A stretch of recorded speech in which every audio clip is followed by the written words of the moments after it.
दक्षिण 24 परगना में अवैध पटाखा फैक्ट्री में हुए बड़े विस्फोट पर भाजपा प्रदेश अध्यक्ष सुकांत मजूमदार ने कहा, मैंने पहले ही भविष्यवाणी कर दी थी 2-3 महीने के भीतर ऐसा हादसा होगा। मुख्यमंत्री ममता बनर्जी ने पूरे बंगाल को बम और विस्फोटकों के ढेर पर बिठा दिया है।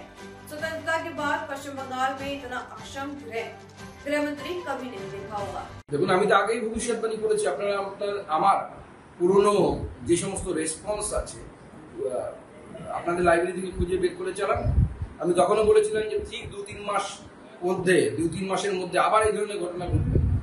গোটা বাংলাটাকে মমতা বন্দ্যোপাধ্যায় বোম আর বারুদের উপর বারুদের স্তূপে বসিয়ে দিয়েছে। এবং এই ধরনের অপদার্থ হোম মিনিস্টার, পুলিশ মন্ত্রী আমরা বাংলায় যাকে বলি, স্বাধীনতার পর থেকে আজ অব্দি বাংলা পর্যন্ত পায়নি এরকম অপদার্থ হোম মিনিস্টার। এবং মমতা বন্দ্যোপাধ্যায় জেনে বুঝে করছেন, সমস্ত কিছু তো তিনি জানেন।